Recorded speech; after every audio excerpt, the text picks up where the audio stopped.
sa PR. Kabuli ka tanawag tong semento.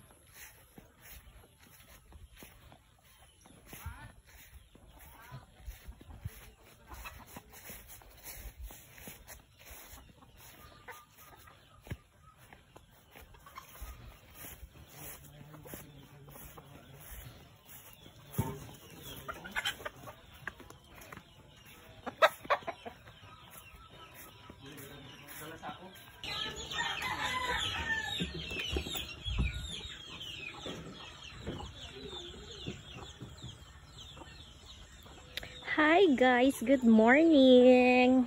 Pakita tong face ta. Hi guys, good morning. So we are here now sa farm. Yeah. And nagdulong kami di subong siyang gimbakal namon nga mga kabilya kag mga semento kay gapaubra kami sang DIY nga poste. Kay ina dira sa ubos.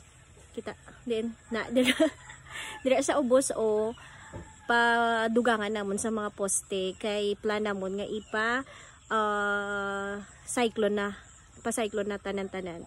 Actually why ni namon natapos kay gasto-gasto gid guys.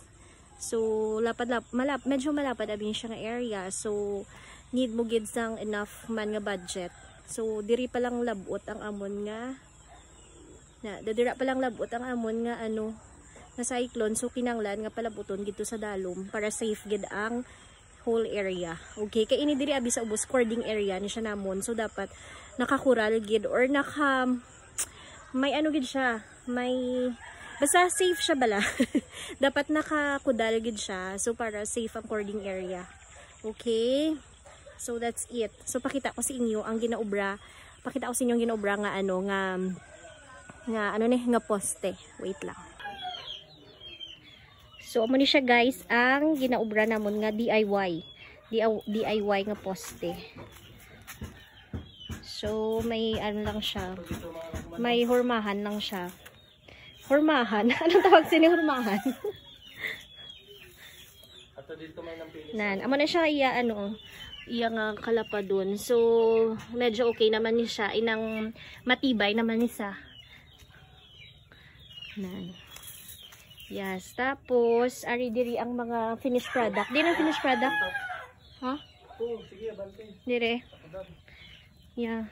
So diri may mga finished product diri. Finished product sana all. Ang among kanding. So ari ang mga finished product. Yan. So before, amo ni siya magin pang ubra Actually mga ano ni medyo gamay ni siya nga sizes. Tapos amo ni subong medyo dalago ni siya kay para mas matibay pagid. Okay, kay didto sa ubos abi kinanglan pato nga nga dugangan ang poste. Kay medyo ang spaces nila is hindi man nakadikit-dikit. So dapat mas dikit-dikit para hindi mabudlay. Hindi dasig, I mean maguba bala. So understand ko na siya. So actually amo ni guys na ang plastars na sang poste. So tanan ini actually nga poste, wala ni namon ginbakal. Kami lang ang nag DIY. DIY ba siya? Kami lang nag mga tao namon di sa farm. Yes, kagang akong partner, sila lang ang nag-ubra sini. So amo na siya. Naka-bulb wire tapos naka-cyclone. So ang plan namon sini is ang dalom sini pabutangan pa ginamon sang sim. You know, ang sim bala na nga mga scrap na kay para hindi makita diri ang mga manok sa sulod. Okay, so amo na siya ang plan dira. So ginamat-amat lang namon guys kay ang budget is hindi gid basta-basta. Ang gastos, I mean, ang expenses hindi gid basta-basta. Okay lang kung gamay lang siya nga area kaso lapad ni siya sa pana sa ubos. So this is 1 1/4 hectare ang kuludalan. So medyo gid di man ta minaka-reach. So amo na. So update lang kamo guys ha if nang status ing amon pakudal. Thank you so much for watching. Bye bye.